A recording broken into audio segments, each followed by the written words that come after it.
Melanie Anne Holt estava na hora errada e no lugar errado. Se inscreve no canal e senta aí que eu te conto. Setembro de 1968, nasce Melanie Holt na Inglaterra. Melanie era a caçula de 3 filhos. Devido ao trabalho do pai, eles se mudavam bastante. Em 1982, a família se muda para Bath, uma cidade da Inglaterra, com a intenção de ficar por lá. Em 1984, Melanie tinha 17 anos e cursava o ensino médio, sendo muito popular na escola, porque ela era muito querida e ajudava a todos. Todo mundo gostava dela. Ninguém tinha nada de ruim a falar de Melanie. Ela se adaptou muito bem à nova cidade com a família. Melanie estava se preparando para entrar na faculdade e no dia 8 de junho de 1984 tinha um evento na cidade relacionado com universidades. Melanie foi. A mãe dela a levou. E esse evento era num hotel. Melanie se despede da mãe e entra no hotel. Depois de terminada a reunião de estudantes, Melanie, seu namorado e seus amigos vão para um barzinho. Perto das 2 da manhã, já no dia 9 de junho, o namorado de Melanie diz que vai pagar um táxi para ela voltar para casa. Mas ela não aceitou, porque ela disse que dava para ir a pé porque era bem pertinho. Ela já conhecia o caminho, era acostumada com a região. Já tinha feito aquele percurso várias vezes. Melanie se despede do namorado e vai embora. Mas ela nunca chegou em casa. Ela simplesmente desapareceu. Perto das 5 da manhã, ainda do dia 9, um homem que entregava leite estava com seu filho, que era apenas um menino, ajudando. Esse menino disse para o pai, enquanto passavam perto de uma determinada rua, que tinha visto uma mulher deitada. O pai achou na hora que provavelmente seria um manequim. Ele chega mais perto e constata que era o corpo de uma mulher jovem. O entregador de leite confere os batimentos cardíacos e constata que eles não existem mais. Ele corre para uma casa e pede para usar o telefone. Chama a polícia na hora. Melanie tinha 26 golpes de arma branca por todo o corpo. A polícia na hora acreditou que ela estava no lugar errado, na hora errada, que foi um crime de oportunismo. Na cena, a polícia encontra um chaveiro, escrito o nome Melanie. Ali, eles identificam a vítima, ou quase, porque ainda faltava o sobrenome. Então, o policial pega um alto-falante, sai de carro falando muito alto se alguém conhecia Melanie, uma jovem chamada Melanie. Se alguém conhecesse, que fosse imediatamente ao encontro dele. Enquanto isso, a mãe de Melanie acorda pela manhã, vai no quarto da filha. Ela não estava lá. Ela percebeu que a filha nem tinha ido para casa. E em seguida, a mãe de Melanie escuta o alto-falante do policial. Ela simplesmente entra em desespero total e sai correndo atrás do carro da polícia e fala que Melanie é a filha dela. A polícia ali mesmo conta o que tinha acontecido. Faltava apenas 200 metros para Melanie Holt chegar em casa. A polícia constatou, pelo que viu na cena do crime, que Melanie se defendeu. E ela machucou o agressor ou fez com que ele se machucasse, se cortasse, devido às gotas de sangue no chão. A polícia coleta todo o material encontrado na calça de Melanie, porque ele também fez coisa pior com ela.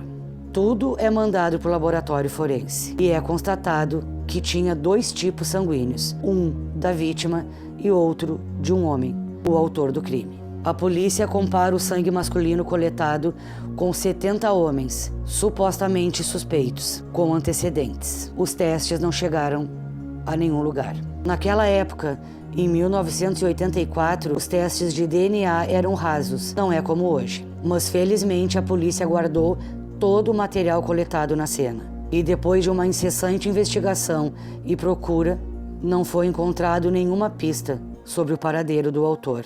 Então o caso foi arquivado. Em 2014, o caso Melanie ainda era lembrado, mesmo 30 anos depois. As pessoas ainda falavam, a imprensa de vez em quando publicava algo sobre isso em toda a Inglaterra. A polícia sempre acreditou que o autor morava perto de Melanie. E ainda em 2014, uma policial desarquivou o caso, começou a investigar tudo de novo. Agora com mais recursos. Agora a ciência forense é mais evoluída. Ela foi direto no banco de dados de DNA de presos e presos que já foram soltos. Na Inglaterra, como em todos os países evoluídos, quem comete crime ou contravenção penal tem o DNA coletado e armazenado num banco de dados. O DNA do autor bateu com o DNA de uma mulher. Essa mulher teve o DNA coletado porque teve uma briga com o namorado e a polícia foi chamada. Como eu falei, era apenas uma contravenção penal, mas mesmo assim, eles coletaram o DNA e lançaram no banco de dados. Como o DNA coletado na cena do crime era masculino e essa mulher tinha o mesmo DNA do autor, ela era parente dele. Mas quem seria esse homem? A polícia foi atrás dela. Ela se chama Claire. Eles queriam investigar a árvore genealógica dela e descobriram que Claire tinha um pai, estava vivo e morava nas redondezas de onde Melanie morava, na década de 80. Esse homem se chama Christopher Hampton, de 62 anos. A polícia entra em contato com Christopher e pede para coletar o DNA. Ele aceita tranquilamente. Dia e local combinado, ele foi até a polícia, se mostrando muito calmo e cooperativo. A polícia explica novamente por que o DNA seria coletado e, muito tranquilo, Christopher coopera com tudo.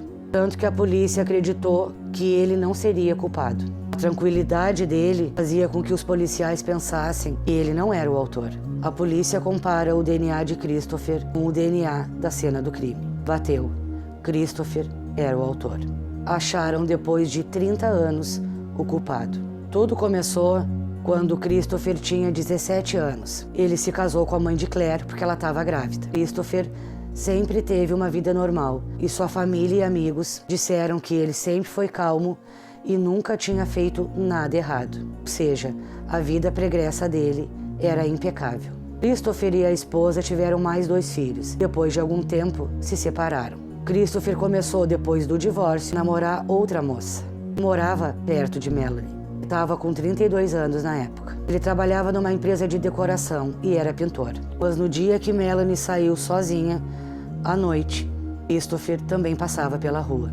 E de repente, ele resolveu pegar ela e fazer o que ele fez. Nenhum filho ou esposa, ou parente ou amigo suspeitava sobre o crime. Christopher era querido por todos, era sempre educado, carinhoso e gentil, com todo mundo à sua volta.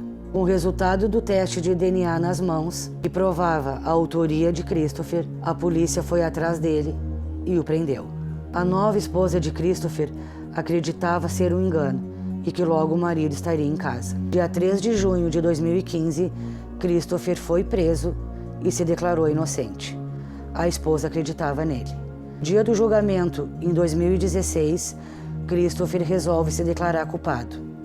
Isso para conseguir uma pena menor. A partir da confissão dele, a esposa nunca mais apareceu perto dele. A sentença de Christopher foi prisão perpétua com possibilidade de condicional em 22 anos. A mãe de Melanie, com 81 anos, fez uma declaração comovente depois do caso encerrado. Achando o culpado de quem fez tudo aquilo com Melanie, a família conseguiu dar um ponto final.